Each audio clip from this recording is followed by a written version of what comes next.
आज हम लोग डिस्कस करने जा रहे हैं अपने क्लास 9th के ज्योग्राफी में अपना सबसे लास्ट चैप्टर नंबर 6। चैप्टर का नाम है पॉपुलेशन, यानी कि जनसंख्या के बारे में हम लोग बात करने जा रहे हैं। और इसके पहले हमारा टोटल 5 चैप्टर है जो हम लोगों ने डिस्कस कर लिया है। तो शुरू करते हैं हमारा ज्योग्राफी का सबसे लास्ट चैप्टर का नाम है पॉपुलेशन। ठीक है, शुरू करते हैं इसमें। हालांकि पॉपुलेशन का मतलब तो आपको पता है जनसंख्या होता है, तो पूरे के पूरे चैप्टर में जो बात होने वाला है वो जनसंख्या के बारे में बात होने वाला है, यानी कि बेसिकली पॉपुलेशन के बारे में बात होने वाला है। तो शुरू करते हैं।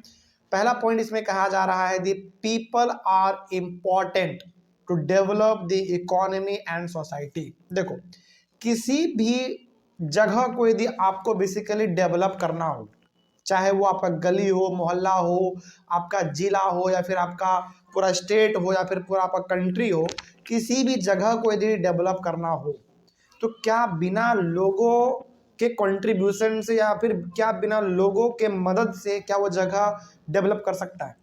बिल्कुल नहीं कर सकता। यानी कि यदि किसी चीज़ को आगे बढ़ाना हो तो लोगों का होना बहुत ही ज़रूरी है। ठीक है, आगे, people are producers and consumers of earth resources. ये जो लोग हैं ना, यानी कि जो पॉपुलेशन है, वो अपने आप में रिसोर्स का प्रोड्यूसर भी है और कंज्यूमर भी है। कहने का मतलब ये है कि इंसान रिसोर्स बनाता भी है और उसको वो इस्तेमाल भी करता है। ठीक है, लेकिन ये प्रॉपर्टी ना हर किसी के साथ नहीं है, केवल इंसानों के साथ ही है। क्या जानवर रिसोर्स बनाते हैं? क्या नहीं बनाते हैं। लेकिन हम ह्यूमन बीइंग रिसोर्स को बनाने के साथ साथ उसका इस्तेमाल भी करना जानते हैं। ठीक है, आगे, the census of India provides us with information regarding the population of our country. अब देखो, इंडिया में ना कितने लोग रह रहे हैं, कौन कितना पढ़ा लिखा है, कौन कहाँ पे रह रहा है, इन सब का डाटा हमारे गवर्नमेंट के पास रहता है। ठीक है, तो यहाँ पे जो सेंसस है, सेंसस का मतलब होता है जनगणना। हम लोग आम भाषा में कहते हैं सेंसस को जनगणना। ठीक है, तो जनगणना में बेसिकली ये पता लगाया जाता है कि कितने आदमी कहाँ पे रह रहे हैं।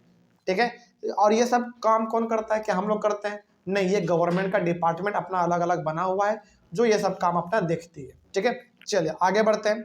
एनसीईआरटी के अकॉर्डिंग चल रहे हैं, तो एनसीईआरटी में ना एक बात और कहा जा रहा है कि the 3 major questions about the population are as follows. यानी कि देखो, पॉपुलेशन को लेकर ना 3 सवाल हमेशा उठता है, और ये हम नहीं कह रहे, आपके एनसीईआरटी बुक में लिखा हुआ है, इसीलिए हमने यहाँ पे लिखा है। आपसे भी पूछा जा सकता है कि वो 3 मेजर क्वेश्चन क्या है पॉपुलेशन का, पॉपुलेशन को लेकर। तो वो 3 मेजर क्वेश्चन क्या है देख लेते हैं एक बार। Population size and distribution. कहने का मतलब ये है कि पहला पॉपुलेशन को लेकर जो सवाल उठ सकता है वो ये उठ सकता है कि ज़्यादातर लोगों का साइज, यानी कि संख्या, कहाँ पे है। पहला ये उठ सकता है। पॉपुलेशन साइज का मतलब क्या हो गया कि ज़्यादा पॉपुलेशन कहाँ पे है, और डिस्ट्रीब्यूशन का मतलब है कि कहाँ पर कितने कम हैं, कहाँ पर कितने बेसी हैं, ये पता लगाओ। हालांकि आपको पता है इंडिया में पॉपुलेशन बहुत ज़्यादा है, लेकिन क्या आपको एग्जैक्ट ये पता है? हालांकि अब तो आप बता सकते हैं क्योंकि आपके पास पूरा इन्फॉर्मेशन है, गूगल है, यूट्यूब है, सब कुछ है। लेकिन आज से 50 साल पहले, 60 साल पहले हम ये आराम तरीके से नहीं बता पाते थे कि पॉपुलेशन हमारे इंडिया में सबसे ज़्यादा कहाँ पे है, कहाँ पे कम है, कहाँ पे ज़्यादा है, हम लोग नहीं बता पाते थे। तो पहला क्वेश्चन क्या हो गया? पॉपुलेशन का साइज और उसका डिस्ट्रीब्यूशन। ठीक है, अगला क्वेश्चन है population growth and processes of population change. दूसरा क्वेश्चन ये है कि पॉपुलेशन का जो ग्रोथ है वो किस रेट से हो रहा है। क्या पॉपुलेशन तेजी से बढ़ रहा है या तेजी से घट रहा है, ये भी क्वेश्चन हो सकता है। उसी प्रकार से process of population change. Population change का मतलब हो गया कि पॉपुलेशन घट भी रहा है कि नहीं, बढ़ भी रहा है कि नहीं, क्या वो बराबर समान मात्रा में तो नहीं है, ये भी क्वेश्चन बन सकता है। ठीक है, अगला क्वेश्चन है कैरेक्टरिस्टिक्स और क्वालिटीज ऑफ द पॉपुलेशन। यानी कि आपके पास लोग हैं तो लोगों का क्वालिटी क्या है, उसका खासियत क्या है। अब देखो, बहुत सारे लोग पढ़े लिखे होते हैं, बहुत सारे लोग पढ़े लिखे नहीं होते हैं, तो ये क्या है? लोगों का अपना अलग अलग गुण है, कैरेक्टरिस्टिक्स है। तो ये 3 ऐसे मेजर क्वेश्चंस हैं जो कि पॉपुलेशन को लेकर बनाए जा सकते हैं, क्रिएट किए जा सकते हैं। तो ये आपके एग्जाम में आ सकता है, इसीलिए हमने आपको यहाँ पे लिख के बताया। ठीक है, तो ये बेसिकली एक तरीके से कहा जा सकता है कि चैप्टर का इंट्रोडक्शन भी हो गया और 3 मेजर क्वेश्चन पॉपुलेशन को लेकर क्या पूछा जा सकता है ये भी हम लोगों ने जान लिया। चलिए आगे बढ़ते हैं। फिर आगे हम लोग डिस्कस करेंगे इस चैप्टर का सबसे पहला टॉपिक का नाम है पॉपुलेशन साइज एंड डिस्ट्रीब्यूशन। ठीक है, चलिए अब चूंकि आपका मेन टॉपिक हो गया, मेन टॉपिक के अंदर छोटा छोटा टॉपिक बना हुआ रहता है, तो उसके अंदर जो पहला टॉपिक आपको डिस्कस करना है वो है India's population size and distribution by numbers. ठीक है, यानी कि इंडिया का जो पॉपुलेशन है वो कितना है पहले हम लोग ये पता करेंगे, और कितने लोग कहाँ पे हैं ये भी देखेंगे हम लोग, वो भी नंबर में। ठीक है, चलिए शुरू करते हैं। सबसे पहला पॉइंट इसमें कहा जा रहा है on March 2001 India's population was 1028 million, about 16.7% of the world's population. देखो ये बहुत बड़ी डाटा है। अच्छा आपके बुक में डाटा कितना का लिखा हुआ है? मेरे में 2001 का डाटा है, आपके बुक में कितना का डाटा है? 2011 का डाटा है। देखो ज्योग्राफी में ना एक जो बहुत बड़ा कंफ्यूजन आप लोगों को होता है वो होता है डाटा को लेकर। डाटा आप कोई भी लिखो चलेगा, लेकिन वो डाटा किस साल का है वो मेंशन जरूर कीजिएगा। जैसे मान लीजिए कि आपके बुक में डाटा दिया हुआ 2011 का और मेरे बुक में दिया हुआ था 2001 का, तो क्या 2001 का डाटा लिखेंगे तो क्या टीचर गलत कर देंगे? बिल्कुल गलत नहीं कर सकते हैं। उनको किससे मतलब है? उनको केवल इंफॉर्मेशन से मतलब है ना।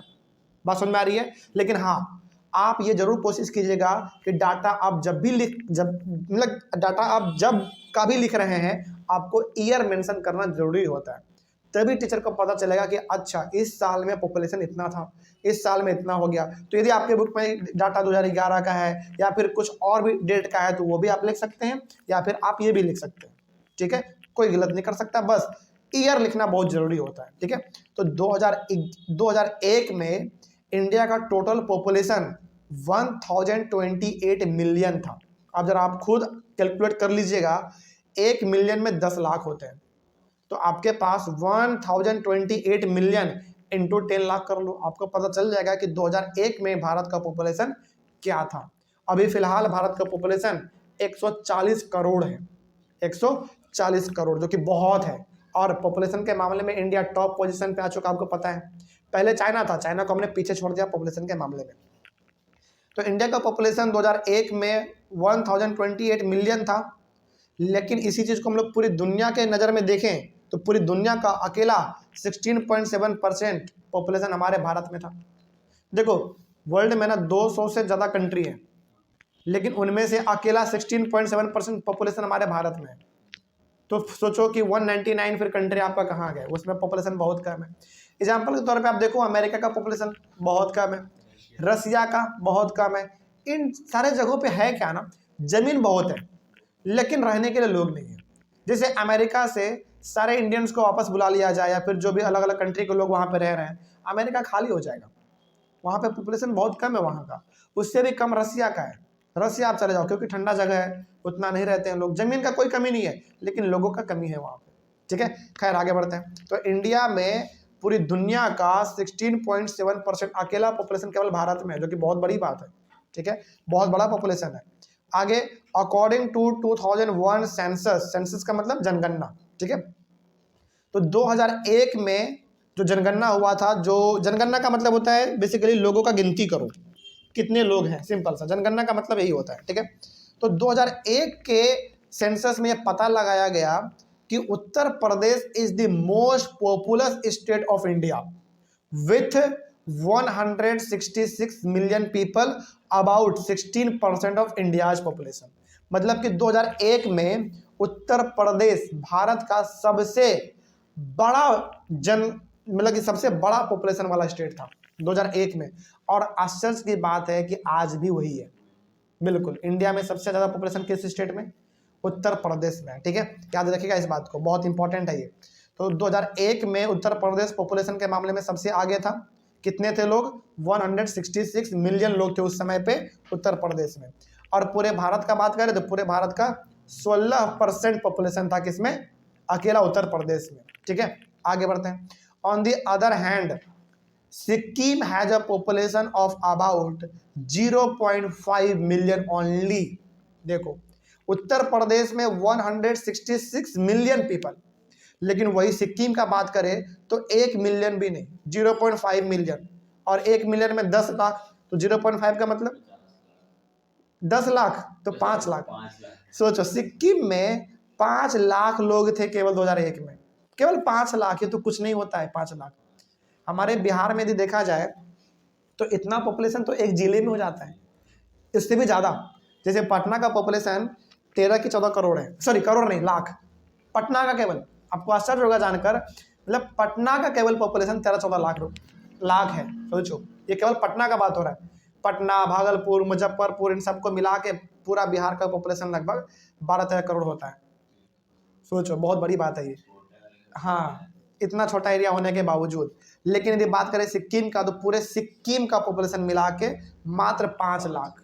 ठीक है, ये चलो खैर आगे बढ़ते हैं।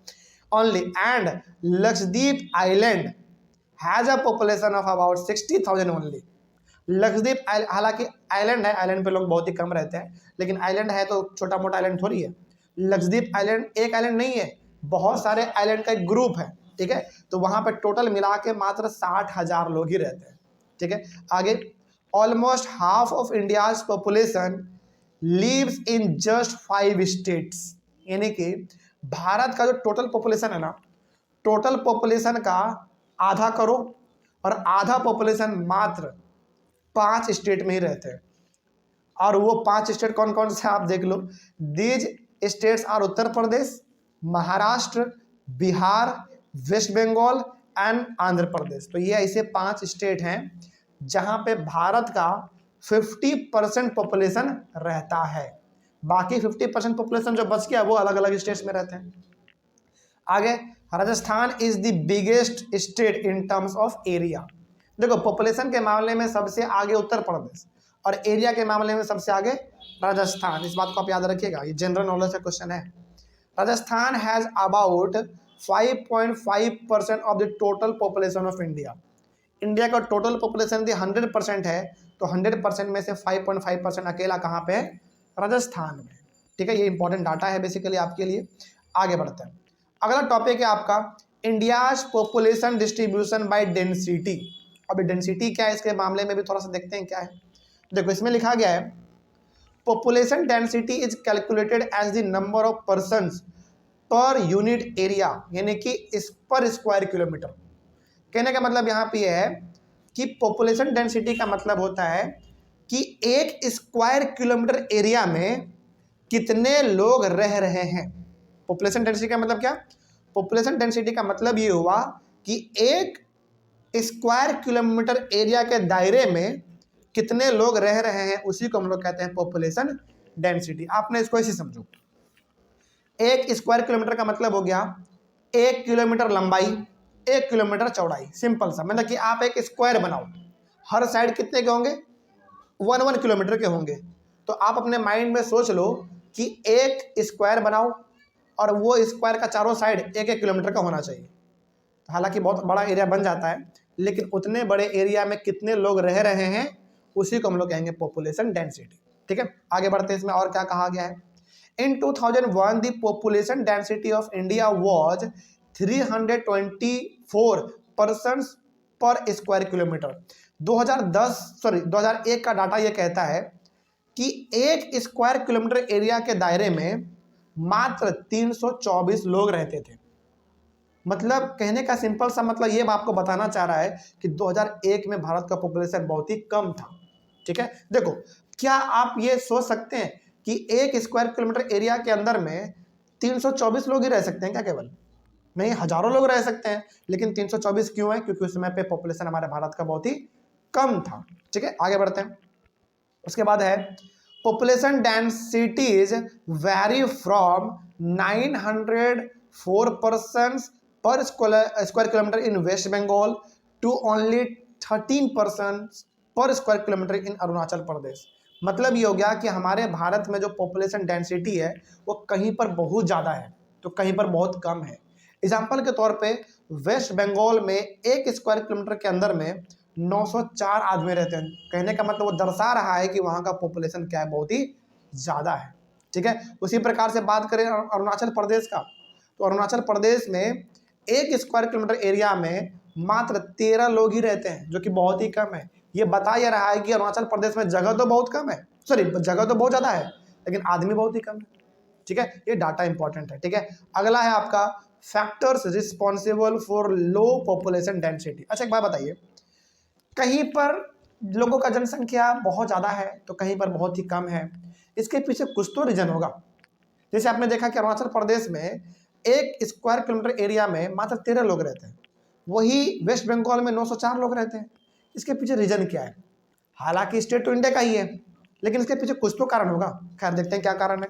तो पहले वो देखो आप ऐसे फैक्टर्स जिसके वजह से पॉपुलेशन डेंसिटी क्या है, लो है। तो क्या फैक्टर्स है भाई? पहला है अनफेवरेबल क्लाइमेटिक कंडीशंस।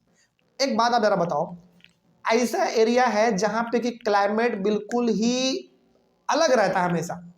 कभी अचानक बारिश हो जा रहा है, कभी अचानक धूप उग जा रहा है, कभी अचानक बाढ़ आ जा रहा है। क्या उस जगह पर कभी भी लोग रहना पसंद करेंगे? कभी नहीं। अब जब लोग रहेंगे ही नहीं तो वहां का जनसंख्या क्या हो जाएगा? कम हो जाएगा ऑटोमेटिक। अगला है आपका हिली एरिया। खासकर आदमी ना पहाड़ी इलाका पर रहना पसंद नहीं करता है, क्योंकि पहाड़ी इलाका बहुत ही खतरा वाला जगह होता है, कभी भी कुछ भी हो सकता है। भूकंप आएगा तुरंत ऊपर से नीचे गिर जाओगे, जान तो जाएगा आपका, मतलब प्रॉपर्टी तो जाएगा, तब तो छोड़ दो, जान भी चला जाएगा। लैंडस्लाइड तो पहाड़ी इलाका में आम बात है, तो वहाँ पे बेसिकली पॉपुलेशन बहुत ही कम होता है। अगला है आपका रॉकी एरिया, पत्थर वाला एरिया। पत्थर वाले एरिया में आप ना अच्छी तरीके से घर बना सकते हैं, ना ही अच्छी तरीके से आप खेती बाड़ी कर सकते हैं। तो कोई भी आदमी रॉकी वाले एरिया में क्यों रहना पसंद करेगा? नहीं रहता है।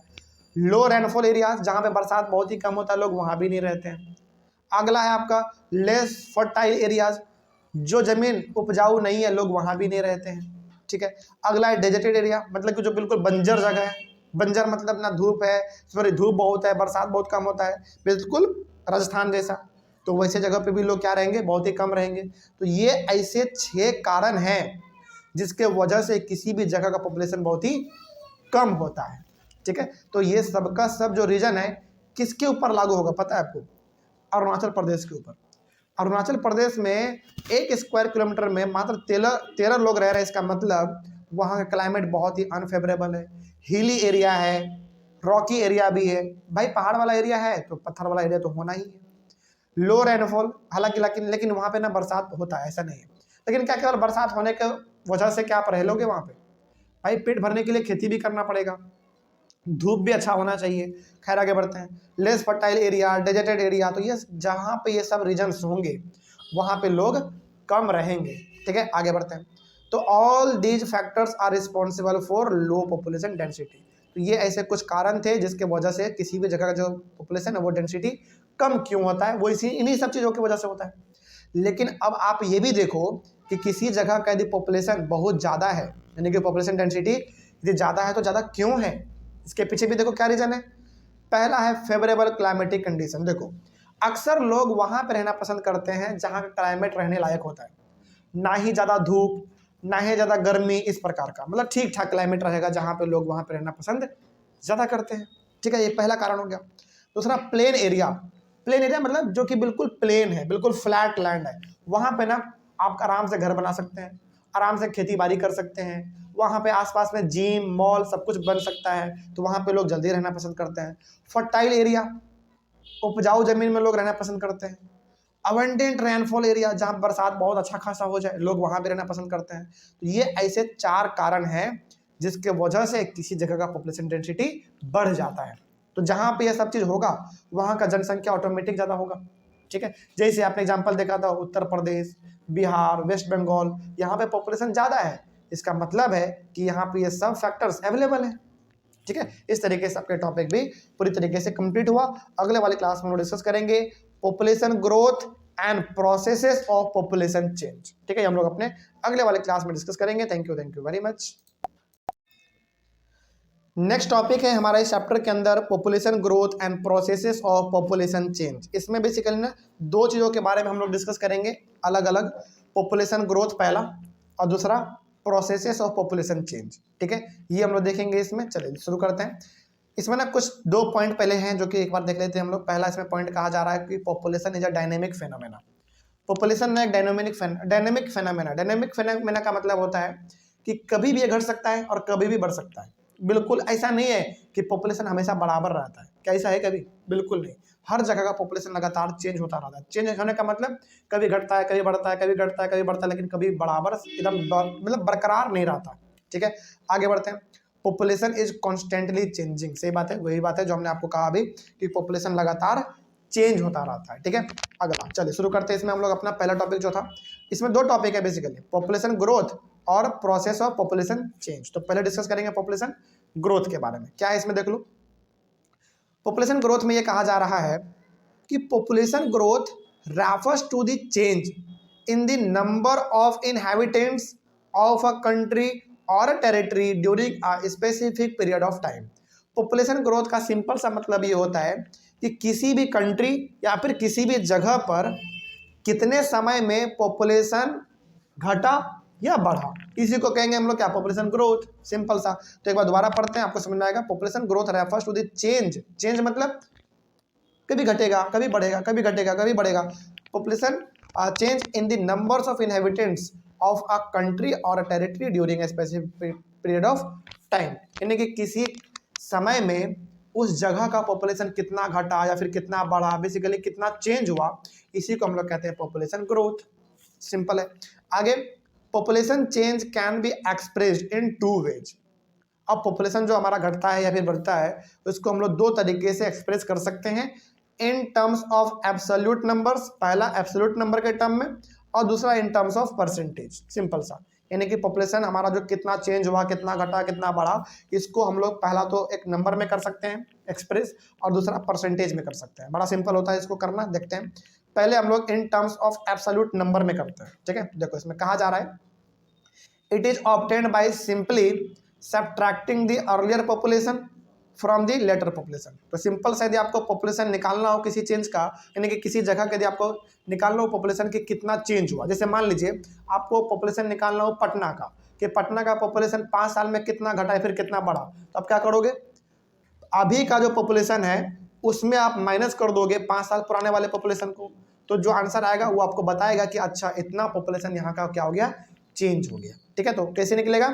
It is obtained by simply subtracting the earlier population from the later population, यानी कि अभी जो पॉपुलेशन है उसमें आप माइनस कर दो पहले वाले पॉपुलेशन को, तो आपको पता चल जाएगा कि कितना पॉपुलेशन हमारा घटा या फिर कितना बढ़ा। सिंपल सा। It is referred to as the absolute increase, इसी को हम लोग क्या बोलते हैं? एब्सोल्यूट इंक्रीज बोलते हैं। ठीक है, और ये हो गया हमारा टॉपिक ये वाला complete, in terms of absolute number.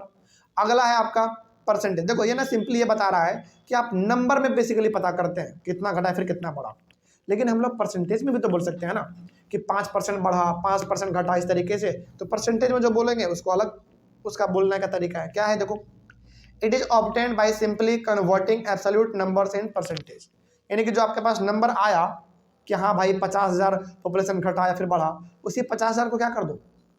Percentage में कन्वर्ट कर दो। सिंपल सा। तो जो रिजल्ट आएगा उसी को हम लोग क्या कहेंगे? In terms of percentage. Simple होता है। It is referred to as the annual growth rate, और इसको हम लोग क्या बोलते हैं? Annual growth rate. कहने का मतलब यहाँ पे ये है, देखो एब्सोल्यूट, देखो ये वाला जो था ना, it is referred to as the absolute increase, इसका मतलब हो गया कि ये नंबर में बढ़ रहा है, लेकिन जब परसेंटेज में हम लोग कैलकुलेट करते हैं तो उसको हम लोग कहते हैं एनुअल ग्रोथ रेट। और कभी भी जब हम लोग किसी जगह का पॉपुलेशन बताते हैं कि एक साल में घटा कितना बढ़ा कितना, तो नंबर में नहीं बताते हैं, किसमें बताते हैं? परसेंटेज में बताते हैं। क्या कैसे बताएंगे? जैसे मान लीजिए कि पिछले साल पटना का पॉपुलेशन 16% था, मान लेते हैं, अगले साल 17% हो गया। क्या कभी हम ऐसे बोलते हैं क्या कि पटना का पॉपुलेशन पिछले साल ना 13,26,429 था? ये बोलने में थोड़ा सा अजीब लगता है, और गवर्नमेंटल डाटा में ये सब चीज़ होता है, लेकिन एक्चुअली में ज़्यादातर एक्सप्रेस किसको करना होता है? परसेंटेज को। और परसेंटेज ना एक सही तरीका माना जाता है, एक मतलब स्टैंडर्ड तरीका होता है। नंबर में बोलने से बढ़िया है थोड़ा सा परसेंटेज में बोल दो, और परसेंटेज जब बोलते हैं ना तो एक अलग भाव आता है, एक अलग ही एक्सप्रेशन आता है थोड़ा सा। ठीक है, तो यदि हम लोग एब्सोल्यूट नंबर में करते हैं कैलकुलेट, तो उसको हम लोग कहते हैं एब्सोल्यूट इंक्रीज, और परसेंटेज में करते हैं तो उसको हम लोग कहते हैं एनुअल ग्रोथ रेट। सिंपल सा। ठीक है, ये हो गया हमारा कंप्लीट। अगला इसमें जो था हमारा, हमने कहा था इसमें दो चीज हम लोगों को पढ़ना है। पॉपुलेशन ग्रोथ कंप्लीट हुआ, अब है हमारा प्रोसेस ऑफ पॉपुलेशन चेंज। ठीक है, यानी कि जो पॉपुलेशन चेंज होता है किसी जगह का, अचानक तो नहीं होता होगा, ऐसा थोड़ी होता है कि एक जगह पे पॉपुलेशन था 1 करोड़, अगले दिन हो गया 1,50,00,000, ऐसा थोड़ी होता है। अचानक पॉपुलेशन तो नहीं बढ़ता, इसको बढ़ने में समय लगता है। जैसे आपको बता देते हैं हम एग्जाम्पल के तौर पर। देखो, जब हमारा देश आज़ाद हुआ ना, यानी कि हमारा भारत जब आज़ाद हुआ 1947 में, उस समय पे हमारे भारत का पॉपुलेशन लगभग 40 करोड़ के आसपास था। लेकिन आज कितना है? 140 करोड़। सोचो, मतलब कि ये डाटा है, हम नहीं कह रहे, ये ऑफिशियल डाटा है। ये ऑफिशियल डाटा ये कहता है कि जब हमारा देश आज़ाद हुआ उस समय पे भारत का पॉपुलेशन लगभग, एग्जैक्ट नहीं लेकिन लगभग मोटा मोटी 40 करोड़ के आसपास था। और आज 2024 में हम लोग आज जी रहे हैं, तो आज है 140 करोड़। तो सोचो कितना बढ़ गया, 100 करोड़ तो डायरेक्टली बढ़ गया, यानी कि सेंचुरी हम लोगों ने मार दिया। तो क्या ये सेंचुरी जो हमने मारा, यानी कि जो 100 करोड़ पॉपुलेशन बढ़ा, क्या वो एक दिन में बढ़ा? नहीं, बहुत सारे साल लग गए। तो जब प्रोसेस जो हमारा बेसिकली पॉपुलेशन चेंज होने में लगता है, वो प्रोसेस है बेसिकली, एक अचानक नहीं होता, उसमें समय लगता है। उसी के बारे में पढ़ेंगे। क्या है? देखो, प्रोसेस ऑफ पॉपुलेशन चेंज, या फिर आप उसको पॉपुलेशन ग्रोथ भी कह सकते हैं। There are 3 main process of change of population. पहला है आपका बर्थ रेट, दूसरा है डेथ रेट, और तीसरा है माइग्रेशन। यानी कि किसी भी जगह का यदि पॉपुलेशन चेंज होता है ना, तो उसके पीछे 3 कारण है: बर्थ रेट, डेथ रेट और माइग्रेशन। ये 3 चीज है। देखते हैं क्या इसमें। बर्थ रेट का सिंपल सा मतलब क्या होता है? देखो, birth rate is the number of live birth पर 1000 पर्सन इन अ ईयर। इसका कहने का मतलब ये है, देखो मान लीजिए कि एक साल में 1000 बच्चों ने जन्म लिया, ठीक है, और 1000 बच्चों में से 900 बच्चे ही जिंदा रह पाए, 100 बच्चे किसी कारणवश मर गए, तो इसी को हम लोग कहेंगे बर्थ रेट। इसी को कहते हैं बर्थ रेट बस। अब वो जो 100 बच्चे मरे, हो सकता है कि उसको प्रॉपर ट्रीटमेंट ना मिलने की वजह से मर गए हो, या फिर भूखमरी से मर गए हो, या फिर खराब अनाज खाने की वजह से मर गए हो, यानी कि किसी भी कारण से वो उसका डेथ हो गया। तो जो 1000 बच्चे में से जो बच्चे बचे रह गए, वही हमारा कहलाता है बर्थ रेट। ठीक है। In India birth rate is high as compared to death rate. मतलब कि इंडिया में ना आदमी का जो बर्थ रेट है वो ज़्यादा है डेथ रेट से मुकाबले में। मतलब कि यहाँ पे आदमी का जन्म ज़्यादा हो रहा है लेकिन मर कम रहा है। ठीक है, ये हो गया हमारा। अच्छा, मर कम रहा है, इसका मतलब क्या कभी मरेगा ही नहीं? मरेगा लेकिन उसका जो प्रोसेस है मरने का, जो वो धीरे है। मतलब कि बर्थ रेट ज़्यादा है, लोग यहाँ पे जन्म जल्दी जल्दी ले रहे हैं, लेकिन मरने का जो रेट है वो बहुत ही स्लो है। ठीक है, आगे बढ़ते हैं। अब हम लोग बात करते हैं डेथ रेट का। ये क्या होता है? देखो, death rate is the number of death person पर 1000 पर्सन इन अ ईयर। मतलब कि हमने अभी जो एग्जांपल दिया था उसका जस्ट उल्टा। 1000 बच्चों ने जन्म लिया, 1000 बच्चों में से मान लीजिए कि 100 बच्चे मर गए, तो जो 100 बच्चे मर गए उसी को क्या कहेंगे हम लोग? डेथ रेट कहेंगे। और जो 900 बच्चे जी गए उसको क्या कहेंगे? Birth rate. सिंपल सा। In India death rate is low as compared to birth rate. वही बात है जो अपने ऊपर में कहा, उसी को जैसे घुमा के यहाँ पे लिख दिया गया है। इंडिया में बर्थ रेट ज्यादा है, डेथ रेट कम है, वही बात इसमें लिखा गया था। अगला है माइग्रेशन। माइग्रेशन का मतलब होता है लोगों का एक जगह से दूसरे जगह मूव कर जाना, है ना, मूवमेंट हो जाना। बेसिकली लोगों का एक जगह से दूसरे जगह चले जाना, अपने जगह को छोड़ के, उसी को माइग्रेशन कहते हैं। क्या लिखा हुआ? देखो, migration is the movement of people across regions and territories. मतलब ये हो गया कि माइग्रेशन का मतलब होता है लोगों का मूव कर जाना, एक जगह से दूसरे जगह पे मूव कर जाना। Migration can be internal and external और इंटरनेशनल।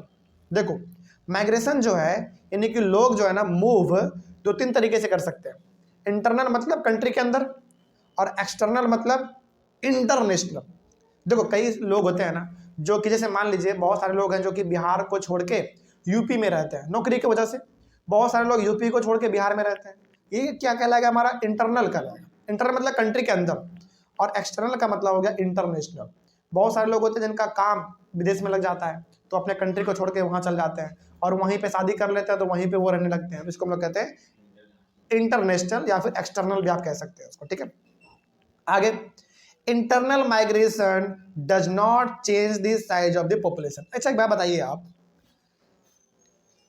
100 ऐसे घर हैं मान लेते हैं जो बिहार को छोड़ के यूपी चले गए, उत्तर प्रदेश, क्या इससे कोई फर्क पड़ा इंडिया के पॉपुलेशन में? कोई फर्क नहीं पड़ा। अरे भाई, आप बिहार को छोड़ के उत्तर प्रदेश जाओ, राजस्थान जाओ, मध्य प्रदेश जाओ, या फिर कहीं भी जाओ, लेकिन हो तो आप इंडिया के अंदर ही, तो जो आपका कैलकुलेशन होगा वो तो इंडिया के अंदर ही होगा। तो जब भी इंटरनल माइग्रेशन होता है ना, पॉपुलेशन में कोई फर्क नहीं पड़ता है। पॉपुलेशन में फर्क कब पड़ेगा? जब एक्सटर्नल माइग्रेशन होता है, ठीक है। तो एक्सटर्नल और इंटरनेशनल माइग्रेशन जो है दोनों हमारा सेम ही चीज है। Can change the size of the population. जैसे मान लीजिए कि 100, जैसे मान लेते हैं कि 1 लाख ऐसे आदमी है जिनका रोजगार अलग अलग कंट्री में लग गया, वो अपने कंट्री को छोड़ के वहां पे चले गए, तो क्या इससे इंडिया का पॉपुलेशन घटेगा कि नहीं घटेगा? बिल्कुल घटेगा। तो कहा यहाँ पे ना आपसे सवाल पूछ सकता है, सवाल ये पूछा जा सकता है कि किसी भी कंट्री का जो पॉपुलेशन है वो कब चेंज होगा, इंटरनल माइग्रेशन से या एक्सटर्नल माइग्रेशन से? एक्सटर्नल माइग्रेशन से होता है, इंटरनल से नहीं होता। ठीक है, आगे बढ़ते हैं। ये तो टॉपिक हमारा कंप्लीट हुआ। अगला टॉपिक है हमारा कैरेक्टरिस्टिक्स और क्वालिटीज ऑफ द पॉपुलेशन। ठीक है, अच्छा ये जो आप टॉपिक बेसिकली पढ़ रहे हो, ये टॉपिक आपको पता है क्या था? 3 क्वेश्चन था हमारा, याद कीजिए सबसे पहले वाले क्लास में। चलो हम दोबारा आपको याद दिलाते हैं। सबसे पहले वाले क्लास में ना जो 3 क्वेश्चन था हमारा पॉपुलेशन को लेकर, वो क्या था? Population size and distribution, population growth and process of population change, और कैरेक्टरिस्टिक्स और क्वालिटीज ऑफ द पॉपुलेशन। ये तीनों का तीनों क्वेश्चन ही हमारा क्या बन चुका है, अब टॉपिक बन चुका है। तो पहला जो आपका है पॉपुलेशन साइज एंड डिस्ट्रीब्यूशन, ये हमने कंप्लीट कर लिया।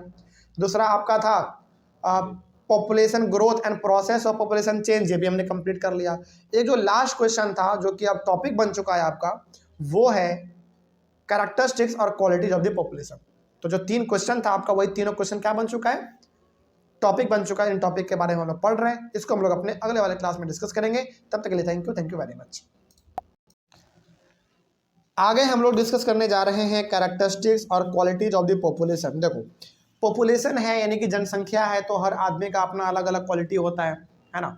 कोई बहुत ही तेज होता है पढ़ने में, तो कोई बहुत ही कमज़ोर भी होता है। तो कहने का मतलब इस टॉपिक में हम लोग अलग अलग प्रकार के पॉपुलेशन के क्वालिटी के बारे में पढ़ने वाले हैं। ठीक है, और इसमें सबसे पहले जो हम लोग बात करेंगे वो करेंगे एज कॉम्पोजिशन के बारे में। हालांकि इसके अंदर ना छोटे छोटे टॉपिक बहुत सारे हैं, जैसे यदि हम आपको याद दिलाना चाहें, और आपके बुक में भी है एज कॉम्पोजिशन, इसमें हमारा पहला है।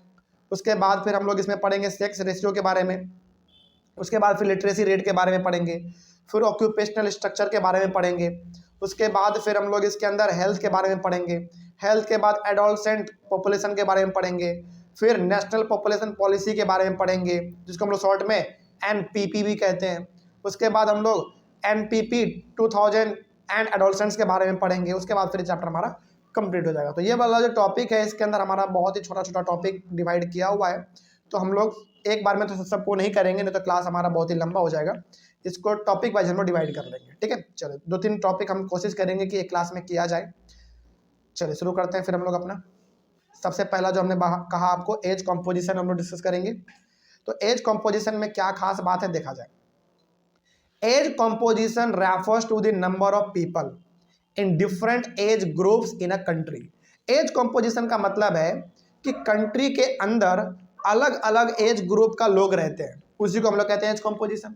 जैसे खास करके देखा जाए तो कुछ बच्चे होते हैं जो कि बहुत छोटे होते हैं, कुछ सियाने होते हैं यानी कि जवान होते हैं, कुछ और बड़े हो जाते हैं जो कि शादी ब्याह के लायक हो जाता है, फिर बूढ़े लोग होते हैं। कहने का मतलब हमारे कंट्री में अलग अलग एज ग्रुप का लोग रहते हैं, उसी को हम लोग कहते हैं एज कॉम्पोजिशन। ठीक है, the population of a country is generally grouped into 3 broad categories. किसी भी कंट्री का जो पॉपुलेशन है वो 3 कैटेगरी में डिवाइड किया जाता है। पहला चिल्ड्रेन, दूसरा वर्किंग एज। चिल्ड्रेन मतलब जब आप बच्चे होते हैं, जब आप काम नहीं कर रहे होते, केवल आप पढ़ाई कर रहे होते हैं। वर्किंग एज मतलब जब आप सियाने हो जाते हैं और काम करने लगते हैं, कुछ पैसा कमाने लगते हैं। और लास्ट एज्ड। एज्ड मतलब जब आप काम नहीं करते हैं और पूरी तरीके से आप बूढ़े हो जाते हैं। तो हमारे इंडिया में पॉपुलेशन को 3 अलग अलग कैटेगरी में बांटा गया है, चिल्ड्रेन, वर्किंग एज और एज्ड में। तो इन तीनों के बारे में देखते हैं क्या कहा गया है। चिल्ड्रेन का मतलब जिनका उम्र 15 साल से नीचे है। जिनका उम्र 15 साल से नीचे है उनको हम लोग चिल्ड्रेन के कैटेगरी में रखते हैं। इसमें कहा जा रहा है दे आर इकोनॉमिकली अनप्रोडक्टिव, यानी कि जो 14 साल तक के जो बच्चे होते हैं ये बिल्कुल अनप्रोडक्टिव है। अनप्रोडक्टिव मतलब इनसे आपको कोई फ़ायदा नहीं है, ये ना ही पैसा कमाते हैं, बेसिकली घर का ये केवल खाना खाते हैं। खाना खाने का मतलब देखो यहाँ पे हम ये नहीं कह रहे हैं कि केवल खाना खाते हैं, हम कहना ये चाह रहे हैं कि ये किसी भी प्रकार से आपके कंट्री के कंट्रीब्यूशन में नहीं इनका हिस्सेदारी होता है। क्योंकि ये हिस्सेदारी कब देंगे, जब ये पढ़ेंगे लिखेंगे, इनका नौकरी लगेगा, रोजगार ये लोग करेंगे, तभी हिस्सेदारी दे सकते हैं। तो क्या ये प्रोडक्टिव है या अनप्रोडक्टिव है? फिलहाल अनप्रोडक्टिव, यानी कि इनका कोई भी कंट्रीब्यूशन कंट्री को बढ़ाने में अभी फिलहाल नहीं है, ठीक है। और ये लोग ज़्यादातर अभी जो है ना अपने पेरेंट्स के पैसों पे ही डिपेंड रहते हैं बेसिकली, ठीक है। कोई भी काम चाहिए तो पैसे पेरेंट्स से आते हैं, तो ये लोग अनप्रोडक्टिव होते हैं। आगे, they need to be provided with food, clothing, education and medical care. Basically ये पूरी तरीके से हमारे पेरेंट्स के ऊपर ही डिपेंड रहते हैं जो बच्चे होते हैं, ठीक है। ये हो गया हमारे चिल्ड्रन के बारे में। वर्किंग एज है हमारा कहाँ से कहाँ तक, 15 साल से लेकर 59 ईयर्स तक। तो 59 ईयर्स तक के जो लोग हैं वो उसको हम लोग वर्किंग एज कहते हैं। मतलब कि ये ऐसे एज होते हैं जहाँ पे आप काम करते हैं, पैसे कमाते हैं अपने घर के लिए। दे आर इकोनॉमिकली प्रोडक्टिव, ये प्रोडक्टिव हैं। क्यों प्रोडक्टिव हैं? क्योंकि पैसा कमाता है, और पैसा कमाने का मतलब है कि आप अपने कंट्री के तरक्की में पार्टिसिपेट कर रहे हैं, योगदान दे रहे हैं। दे कॉम्प्राइज द वर्किंग पॉपुलेशन, तो इसमें बेसिकली कौन आते हैं? वर्किंग पॉपुलेशन आते हैं जो कि काम करके अपना घर परिवार चलाते हैं। और लास्ट है आपका इसमें एज्ड। एज्ड मतलब जो 59 ईयर से ऊपर के हैं, ठीक है। इसमें वो लोग हैं जो कि बेसिकली काम नहीं करते हैं, जो बहुत ही बूढ़े हो चुके हैं बेसिकली, जिनको अब अपने, हाँ बिल्कुल, जो अनप्रोडक्टिव इसको भी हम लोग कहते हैं क्योंकि अभी काम नहीं करते हैं, और ये ज़्यादातर अपने बाल बच्चों पे डिपेंड रहते हैं, ठीक है। They can be economically productive. देखो होता क्या है एक्चुअली में, कुछ लोग हमारे भारत में ऐसे भी हैं जो कि 59 ईयर्स के बाद भी काम करते हैं। हम ऐसा नहीं कहेंगे कि हर आदमी बूढ़े हो जाते हैं, काम छोड़ देते, नहीं। गांव में आप जाओ ना, आपको पता चलेगा 70-70 साल के आदमी काम कर रहे होते हैं, बूढ़े बूढ़े लोग काम कर रहे होते हैं। मतलब ये प्रोडक्टिव हो सकते हैं, लेकिन अनप्रोडक्टिव भी लोग होते हैं इस उम्र में, क्योंकि बहुत सारे लोग इस उम्र में बूढ़े हो जाते हैं, चल फिर नहीं पाते हैं। तो कहने का मतलब आप इसको पूरी तरीके से अनप्रोडक्टिव भी नहीं कह सकते हैं और प्रोडक्टिव भी नहीं कह सकते हैं। कुछ लोग इसमें काम करते हैं इस उम्र में, कुछ लोग काम नहीं भी कर सकते हैं, नहीं भी करते हैं। तो फिलहाल आप इसको क्या कह लो? प्रोडक्टिव कह लो, क्योंकि कुछ लोग काम करते भी हैं। They may be working but they are not available for employment through recruitment, यानी कि ये लोग काम तो करते हैं लेकिन इनका काम अब उस तरीके से नहीं होता जैसे पहले रिक्रूटमेंट से होता था। मतलब कि बहाली से, कि हाँ भाई इतना वैकेंसी का नौकरी है, चलो फॉर्म भरते हैं और नौकरी लेते हैं, नहीं। इनका बेसिकली जो काम चलता है वो तत्काल पे चलता है। तत्काल मतलब चलो 2 साल के लिए खाली काम है, काम कर लो आके, इस तरीके से होता है। अच्छा, क्या 60 साल की उम्र में आपने कभी देखा है कोई फॉर्म भर के नौकरी लेते हुए? बिल्कुल नहीं, क्योंकि एज लिमिट होता है हर नौकरी का। जैसे आर्मी में जाओगे एज लिमिट है, पुलिस में जाओगे एज लिमिट है, लेकिन क्या 59 ईयर्स में कोई भी आप फॉर्म भर के एग्जाम दे सकते हैं? क्या नहीं दे सकते हैं। तो फिर इस उम्र में जो नौकरी मिलता है वो कैसा मिलता है? टेम्पोररी, 2 साल काम है, आगे कर लो फिर चले जाना, इस तरीके काम होता है इसमें। चलो ये हो गया हमारा कंप्लीट। अगला है आपका इसमें सेक्स रेशियो, ठीक है। ये अलग अलग टॉपिक है आपके एनसीईआरटी बुक में, उसी को हम लोग डिस्कस करने जा रहे हैं। सेक्स रेशियो क्या है देखा जाए, sex ratio refers to the number of females per 1000 males in the population. यानी कि मान लीजिए 1000 बच्चों का जन्म हुआ, और नहीं ऐसे समझो, इसको बेहतर तरीके से समझना है तो इसको ऐसे समझो। मान लीजिए 1000 बच्चों ने जन्म लिया, और 1000 बच्चों में से 400 बच्चे ऐसे थे जो कि फीमेल थी, यानी कि लड़की थी। इसी को कहेंगे सेक्स रेशियो। सेक्स रेशियो का सिंपल सा मतलब होता है 1000 बच्चों में लड़कियों का संख्या कितना है, सिंपल सा, ठीक है। उसी को हम लोग कहेंगे सेक्स रेशियो। बात समझ में आ रही है? या फिर इसको ऐसे भी आप समझो कि 1000 मेल के कंपैरिजन में लड़की कितने हैं, उसी को हम लोग सेक्स रेशियो कहते हैं, ठीक है। आगे, sex ratio is an important social indicator to measure the extent of equality between males and females in a society. यानी कि सेक्स रेशियो एक ऐसा इंडिकेटर है जिससे हम लोग ये पता कर लेते हैं कि सोसाइटी में ज़्यादा मेल का संख्या है या ज़्यादा फीमेल का संख्या है। बेसिकली ये इक्वालिटी को दर्शाता है कि इक्वल कौन है, यानी कि दोनों इक्वल है या फिर अप एंड डाउन है, मेल ज़्यादा है या फीमेल ज़्यादा है। ये हमको कौन बताता है? सेक्स रेशियो बताता है। जैसे इंडिया का सेक्स रेशियो क्या कहता है कि मेल का संख्या ज़्यादा है, फीमेल का संख्या कम है। ये हमने कैसे पता किया? क्या घर घर जाके हमने पूछा कि आपके यहाँ पे लड़की कितने हैं, लड़के कितने हैं? ये हमने क्या किया? नहीं, हमने ऐसा नहीं किया। हमने बेसिकली इस चीज़ को पता करने के लिए गवर्नमेंट का डिपार्टमेंट है, वो पता करके हम लोगों को दे देती है डाटा, ठीक है, उसी को हम लोग कहेंगे सेक्स रेशियो। अगला फॉर एग्जाम्पल देखा जाए, for example Kerala has a sex ratio of 1058 females of every 1000 males. समझो यहाँ पे ये बहुत इंपॉर्टेंट डाटा है, यानी कि केरला में 1000 मेल पे 1058 फीमेल्स हैं, मतलब केरला में ज़्यादा संख्या किसका हुआ, फीमेल का हुआ। तो कहने का मतलब केरला में सेक्स रेशियो कम है, ज़्यादा है, ज़्यादा है, क्योंकि देखो सेक्स रेशियो ना फीमेल के संख्या पे ही निकलता है। यदि कहीं पे फीमेल का संख्या ज़्यादा है तो वहाँ पे सेक्स रेशियो ज़्यादा है, या फिर फीमेल का संख्या कम है तो वहाँ पे सेक्स रेशियो कम है, ठीक है। तो केरला में 1000 मेल के ऊपर 1058 फीमेल्स हैं, तो वहाँ पे सेक्स रेशियो ज़्यादा है। पौंडीचेरी में क्या है भाई, पौंडीचेरी में 1000 फीमेल्स हैं, 1001 फीमेल्स हैं, तो 1000 मेल हैं, मतलब कि 1000 मेल का यदि जन्म हो रहा है तो 1001 फीमेल का जन्म हो जा रहा है, मतलब वहाँ भी सेक्स रेशियो ज़्यादा है। अगला है आपका वाइल दिल्ली का बात करें तो Delhi has only 821 females of every 1000 males, मतलब कि 1000 यदि मेल्स का जन्म हो रहा है तो मात्र 821 फीमेल का ही जन्म हो रहा है, केवल कहाँ पे, दिल्ली में, ठीक है। आगे बढ़ते हैं, उसी प्रकार से हरियाणा, अच्छा हरियाणा आ गया ना, हरियाणा का ना हमको एक कहानी याद आ गया, अभी आपको हम बताते हैं, पहले देख लो data. Haryana has 861 females for every 100 males, मतलब हरियाणा में यदि 1000 मेल जन्म लेते हैं तो फीमेल मात्र 861 ही जन्म ले पाती है। ये हरियाणा का केस हो गया। हरियाणा का ना हमको एक कहानी याद आ गया, न्यूज़ था बेसिकली टीवी में, ये हम अपने मन से नहीं कह रहे हैं, टीवी में न्यूज़ आया था, 2-3 साल पुराना न्यूज़ है। न्यूज़ ये था ना कि हरियाणा में लड़कों को शादी करने के लिए लड़की नहीं मिल रही थी। आपको पता है ये बहुत बड़ी समस्या थी हरियाणा में कुछ समय पहले, और जो बच्चे वीडियो देख रहे हैं हरियाणा के, उनको ये पता होगा कि हरियाणा में एक समस्या है, मतलब कि हरियाणा में ये आज भी समस्या है कि लड़कों को शादी करने के लिए अपने उम्र का लड़की ही नहीं मिलती है, क्योंकि वहाँ पे लड़की की संख्या क्या है, बहुत ही कम है। अब तो बहुत कम हो गया, तो डाटा थोड़ा सा पुराना है हमारे बुक में, अब तो और भी कम हो गया होगा। वहाँ पे ज़्यादातर जो पेरेंट्स वो प्रीफर करते हैं बॉयज़ को, ठीक है। अच्छा एक बात पता है आपको ना, इसके पीछे ना बहुत बड़ा धांधली भी होता था पहले, मतलब कि माँ के कोख में ही बच्चा रहता था और मशीन से पता लगा लिया जाता था कि जो बच्चा कोख में पल रहा है वो बॉय है या गर्ल है। और ज़्यादातर आपको पता है हमारा इंडियन सोसाइटी कैसा है, ज़्यादातर प्रीफर बॉयज़ को करता है कि भाई हमारे घर में बच्चा जन्म कैसा हो, जो हो वो लड़का हो।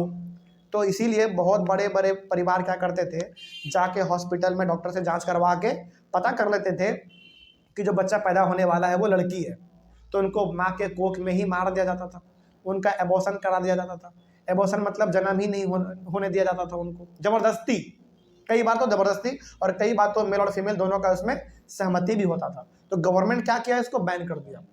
गवर्नमेंट ने बोला ना यार यदि ऐसा होता रहा लड़कियों का संख्या तो पूरी तरीके से कम हो जाएगा फिर। और आपको पता है किसी भी जनरेशन को आगे बढ़ाने के लिए फीमेल का होना बहुत जरूरी है, और फीमेल ही नहीं होंगे तो जनरेशन आगे कैसे बढ़ेगा। तो गवर्नमेंट ने देखा ना कि यार यदि ऐसा चलता रहा ना तो एक समय ऐसा आएगा जहाँ पे कि इंडिया में फीमेल का संख्या बहुत ही कम हो जाएगा। इसलिए सिस्टम को क्या कर दो, पूरी तरीके से बैन लगा दो। इसलिए आज कोई भी हॉस्पिटल में ये चीज़ नहीं होता है।